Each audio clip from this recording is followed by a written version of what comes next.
ඉංග්‍රීසි කියමනක් තියෙනවා you can fool some of the people some of the time but you can't fool all the people all the time. ඔබට ටික කලකට ටික දෙනෙකු රැවටිය හැකි නමුත් හැමදාම හැමෝම රවට්ටන්න බෑ. මම පිල්ලයන් හමු වෙන්නේ අප්‍රේල් මාසේ 13 වෙනිදා. පාස්කු ප්‍රහාරය පිළිබඳ ඔහු කිසිම වචනයක් කතා කරලා නැහැ කියන එක අප්‍රේල් 13 වෙනිදා ඔහු හමුණු පුද්ගලයෙක් විදිහට මම ඊටාම වක්කීමෙන් ප්‍රකාශ කරනවා.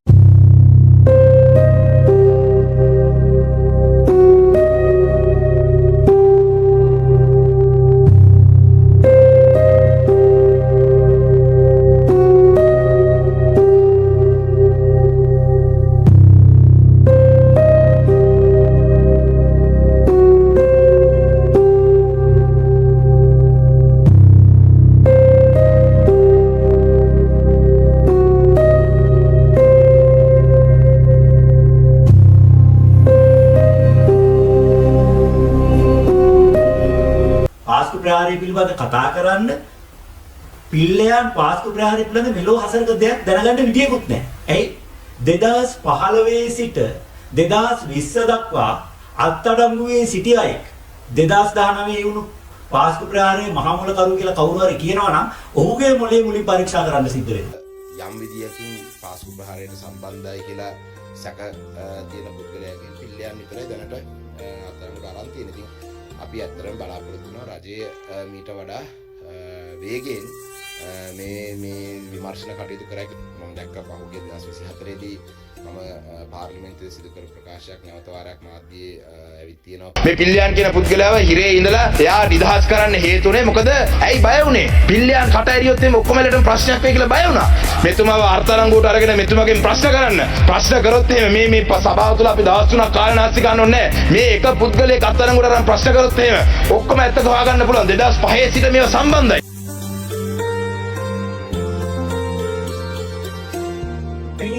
කොටි නායකයෙක් වුණු කරුණා පිල්ලයන් ඇතුළු කණ්ඩායමක් කොටි සංවිධානයෙන් වෙන්නේ ත්‍රස්තවාදීන් 6000ක් සමග. මේ අය ඉතිහාසයේ පළවෙනි වතාවට තීරණයක් ගන්නවා අපි හමුදාවත් සමග එකතු වෙලා කොටි ත්‍රස්තවාදය අවසන් කරන්න ජීවිතයේ පරදුර දිහා සටන් කරනවා. ඒ අනුව තමයි 2006 දී පිල්ලයන් ඇතුළු ඒ කොටි ත්‍රස්තවාදී හමුදාව සමග නැගෙනහිරදී සටන් පටන් ගන්නවා. එදා නැගෙනහිර භූමිය ගැන හොඳම අවබෝධය තියෙන නැගෙනහිර විශිෂ්ටම සටන්කාමීන් පිල්ලයන්ගේ නායකත්වයෙන් හමුදාව සමග සටන් කරද්දී අනිත් පැත්තට හිටියේ උතුරෙන් පැමිණි භූමියේ නොදත් කොටි. ඒ නිසාම නැගෙනහිර පළාත ඉතාම පහසුවෙන් කොටි ත්‍රස්තවාදීන්ගේ මුදවා ගන්න අපිට පුළුවන්. පිල්ලයන් 150ත් එක්ක තුංගාවිල අඳුරක් වයකක් ගහගෙන එතන හැංගිලා හිටියා 150ක් එක්ක පිල්ලයන්. අපි ඒගොල්ලන්ට 150ට අපට බාර වෙන්න කිව්වා.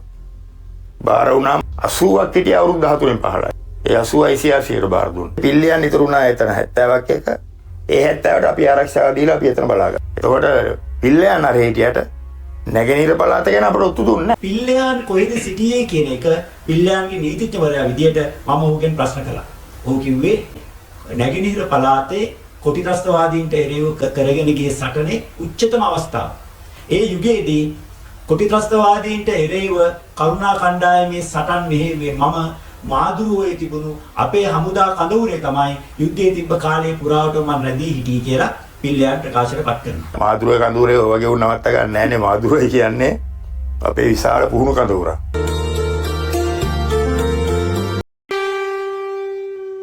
කරුණාසා පිල්ලයන් කොටි සංවිධානයෙන් වෙන් වෙලා කොටින්ට එරෙහිව සටන් කිරීමට තීරණය කිරීම තමයි කොටි සංවිධානයේ අවසානයේ ආරම්භය.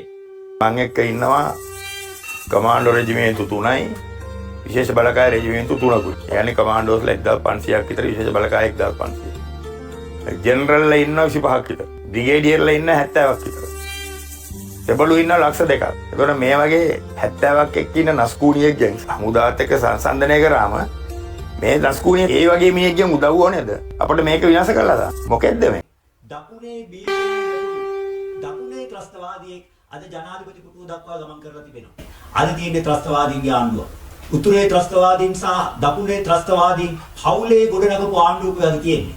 ඒ නිසා දකුණේ ත්‍රස්තවාදීන් විසින් උතුරේ ත්‍රස්තවාදීන්ට ලබා දෙන තුටුපඩුර තමයි පිල්ලයන්ට දඬුවම් කිරීමට වෙර දැරීම. ත්‍රස්තවාදයට එරෙහිව සටන් කිරීම, ත්‍රස්තවාදය අවසන් කිරීම දඬුවම් ලබා දිය යුතු වරදක් කියලාද මේ ආණ්ඩුව කියන්නේ කියලා අපිට ආණ්ඩුවෙන් ප්‍රශ්න කරන්න සිද්ධ වෙනවා. ඔය මිනිහා දැන් අපි හමුදාපති කාලේ එහෙම අඩු ගානේ අපේ වැස්සකටවත් අපේ කදවරකට කොට වෙච්ච මිනිහෙක් නෙවෙයිනේ ඔය. අඩු ගානේ අපේ සෙබලෙක්වත් මේ ගමන් පිළ ගියේ නම දැනගෙන හිටියද මන් දන්නේ නැහැ. මම කියපු ටිකෙන් කරුණයි පිල්ලෑනුයි දක්වපු දායකත්වය ගැන ඕන මොඩේකට තේරෙන්න ඕන.